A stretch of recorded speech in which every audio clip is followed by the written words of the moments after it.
வணக்கம் நண்பர்களே. Polity subject சம்மந்தமாக நிறைய ஸ்டூடெண்ட்ஸ் ஒரு டவுட்டை ரைஸ் பண்ணியிருந்தாங்க. Positive secularism versus negative secularism difference என்ன அப்படிங்கிறது தான் அவங்களுடைய கேள்வி. நம்ம சேனலில் ஏற்கனவே செக்குலரிசம்னா என்ன, பாசிட்டிவ் செக்குலரிசம்னா என்ன, நெகட்டிவ் செக்குலரிசம்னா என்ன, இது எல்லாத்தையும் நான் ஆல்ரெடி எக்ஸ்பிளைன் பண்ணியிருக்கேன். ஆனாலும் இப்போ நிறைய ஸ்டூடெண்ட்ஸ் கேட்குறாங்க, எல்லாருக்கும் புரிகிற மாதிரி சிம்பிளாக கிறிஸ்பாக நான் எக்ஸ்பிளைன் பண்ணுறேன். முதல்ல செக்குலரிசம் கான்செப்ட் என்னன்றதை பார்த்துடலாம். அடுத்து பாசிட்டிவ் வர்சஸ் நெகட்டிவ் செக்குலரிசம் என்னங்கிறதையும் நம்ம பார்ப்போம். முதல்ல செக்குலரிசம், தமிழில் மதசார்பின்மை. இது ஒரு கொள்கை, ஒரு ஃபிலாசபி, தத்துவம் அப்படின்னு சொல்லலாம். இது ஒரு அரசியல் சார்ந்த ஒரு தத்துவமும் கூட. மாடர்ன் பீரியடில் வெஸ்டர்ன் கண்ட்ரீஸில் தான் இந்த செக்குலரிசம் அப்படின்ற ஃபினாமினன் உருவாகுது. இது ஒரு பெரிய ஹிஸ்ட்ரி இருக்குது. மேக்கியவெல்லி அப்படிங்கிற ஒரு பெரிய ஸ்காலர் இருந்தார். இவர் தான் modern father of political science அப்படின்னு சொல்கிறோம். செக்குலரிசம்க்கு முக்கியமாக கான்ட்ரிபியூட் பண்ண ஒரு ஃபிலாசபர் யாருன்னா இந்த மேக்கியவெல்லி. அதுக்கப்புறம் செக்குலரிசம் கொஞ்சம் கொஞ்சமாக ஐரோப்பிய கண்டத்தில் பரவ ஆரம்பிக்குது. அதுக்கப்புறம் அமெரிக்காவும் செக்குலரிசமை அக்செப்ட் பண்ணுறாங்க. சரி, செக்குலரிசம் கொள்கை என்ன சொல்லுதுன்னா, separation of state from religion அப்படிங்கிறது சொல்லுது. ஸ்டேட் அப்படின்றது நாடு, அந்த நாட்டில் இருக்கக்கூடிய அரசு, இதெல்லாம். இன்னொரு பக்கம் மதம், ரிலீஜன், இது ரெண்டும் தனித்தனியாக இருக்கணும். இந்த கான்செப்ட் தான் பேசிக்காக செக்குலரிசம். இதுக்குள்ளே தான் நெகட்டிவ் செக்குலரிசமும் பாசிட்டிவ் செக்குலரிசமும் வருது. நெகட்டிவ் செக்குலரிசம்ன்றது மெயினாக ஒரு வெஸ்டர்ன் கான்செப்ட். இது வேறு ஒன்றும் இல்லை, இதுவும் செக்குலரிசம் தான். ஆனால் இங்கே செக்குலரிசம் ஸ்டேட்டையும் ரிலீஜனையும் செப்பரேட் பண்ணுது இல்லையா. இந்த செப்பரேஷன் ரொம்ப ஸ்ட்ரிக்டாக இருக்கும். எந்த காரணத்தை கொண்டும் நாடானது, அதில் இருக்கக்கூடிய அரசானது எந்த மதத்தோடையும் அடையாளப்படுத்திக்காது.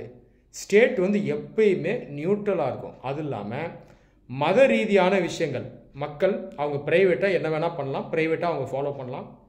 இதில் எந்த காரணத்தை கொண்டும் ஸ்டேட் தலையிடாது. இந்த பிராண்ட் ஆஃப் செக்குலரிசம் தான் நெகட்டிவ் செக்குலரிசம். ஃப்ரான்ஸ் போன்ற நாடுகளில் நெகட்டிவ் செக்குலரிசம் நீங்கள் பார்க்கலாம். இங்கே செக்குலரிசம் கான்செப்ட் ரொம்பவே ஸ்ட்ராங்காக இருக்கும். உதாரணத்துக்கு அங்கே இருக்கக்கூடிய ஆர்மியிலலாம் பார்த்தீங்கன்னா எல்லாம் யூனிஃபார்ம் அப்பியரன்ஸில் தான் இருக்கணும். எந்த விதமான கன்செஷன்ஸும் கிடையாது. ரிலீஜியஸ் சிம்பிள்ஸ், அது இல்லாமல் அவங்க ட்ரெஸ்ஸஸ், இதெல்லாம் அவங்க அலோவ் பண்ணவே மாட்டாங்க.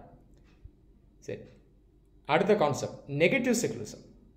நெகட்டிவ் செக்குலரிசமும் பேசிக்காக separation of state from religion தான். இங்கேயும் ஸ்டேட் தனியாக இருக்கும், ரிலீஜன் தனியாக இருக்கும். ஆனால் இங்கே டிஃப்ரென்ஸ் என்னென்னு பார்த்தீங்கன்னா, ஸ்டேட் ரிலீஜன் மக்கள் ப்ரைவேட்டாக ஃபாலோ பண்ணக்கூடிய ஒரு கான்செப்ட் அப்படின்றத அக்செப்ட் பண்ணும்.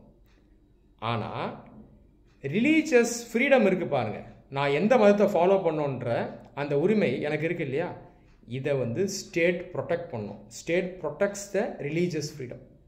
It also protects the religious rights.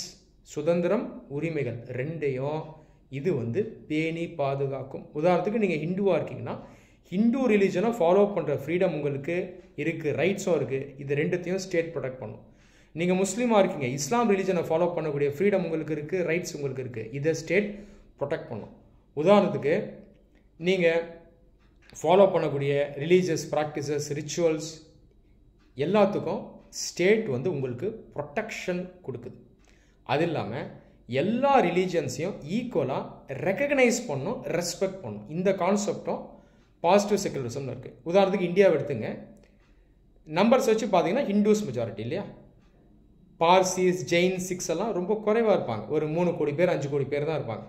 ஹிந்துஸ்க்கு கிட்டத்தட்ட 100 கோடி பேர் இருக்காங்க. ஆனாலும் ஒரு ஹிந்துவை இந்தியன் ஸ்டேட் எப்படி ட்ரீட் பண்ணுதோ அதே மாதிரி தான் ஒரு ஜெயினையோ பார்சியவோ சீக்கையோ ட்ரீட் பண்ணும். அப்போது ரிலீஜன் வரும்போது எல்லா ரிலீஜன்ஸையும் ஈக்குவலாக ரெஸ்பெக்ட் பண்ணுது, ஈக்குவலாக ட்ரீட் பண்ணுது, ஈக்குவலாக ரெக்கக்னைஸ் பண்ணுது. இது ரெண்டாவது விஷயம். மூணாவதாக இன்னொரு விஷயம் இருக்கும், இதை பற்றி நிறைய பேருக்கு அவேர்னஸ் இல்லை. பாசிட்டிவ் செக்குலரிசமில் ஒரு பெரிய அட்வான்டேஜ் இருக்குது. இது நெகட்டிவ் செக்குலரிசம் கிடையாது. நெகட்டிவ் செக்குலரிசமில் பார்த்தீங்கன்னா ஸ்டேட் எப்பயுமே ரிலீஜனுக்குள்ளே வராது, நியூட்ரலாகவே நின்றுடும். ஆனால் பாசிட்டிவ் செக்குலரிசமில் தேவைப்பட்டால் ஸ்டேட் ஆனது ரிலீஜனுக்குள்ளே ஓரளவுக்கு அதில் சீர்திருத்தத்தையும் கொண்டு வரலாம்.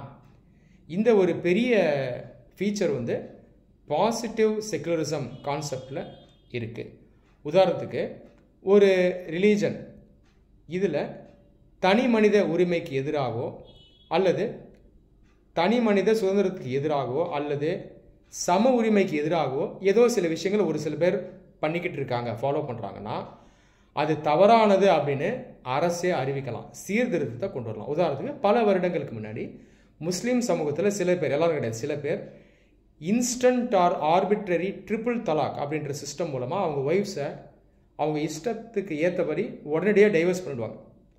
இது சட்டப்படி செல்லாது, இல்லீகல் அப்படின்னு சுப்ரீம் கோர்ட்டே அறிவிச்சது. சுப்ரீம் கோர்ட் எங்கே இருக்குது? ஸ்டேட்டில் இருக்குது இல்லையா? இந்த பக்கம் ரிலீஜன் இருக்குது. ஆனால் அந்த ரிலீஜனில் ஒரு சில பேர் பண்ணுற தவிர அரசு கண்டிக்குது. இது எக்ஸாம்பிள் ஆஃப் ரீஃபார்ம், சீர்திருத்தம். இந்த மாதிரி ஹிந்து கம்யூனிட்டிலையும் ரீஃபார்ம் கொண்டு வந்திருக்காங்க, நிறைய ரிலீஜியஸ் குரூப்ஸ்லையும் இந்த மாதிரி ரீஃபார்ம்ஸை கொண்டு வந்திருக்காங்க. இதுதான் பாசிட்டிவ் செக்குலரிசம்க்கும் நெகட்டிவ் செக்குலரிசம்க்கும் இருக்கக்கூடிய டிஃப்ரென்ஸ். இந்தியா ஒரு கல்ச்சுரலி டைவர்ஸ் கண்ட்ரி, பல மதங்களை ஃபாலோ பண்ணக்கூடிய மக்கள் வாழக்கூடிய நாடு. அதனால் நம்ம நெகட்டிவ் செக்குலரிசம் கான்செப்ட் எடுக்கிறது பதிலாக பாசிட்டிவ் செக்குலரிசம் கான்செப்டை எடுத்திருக்கோம். நன்றி.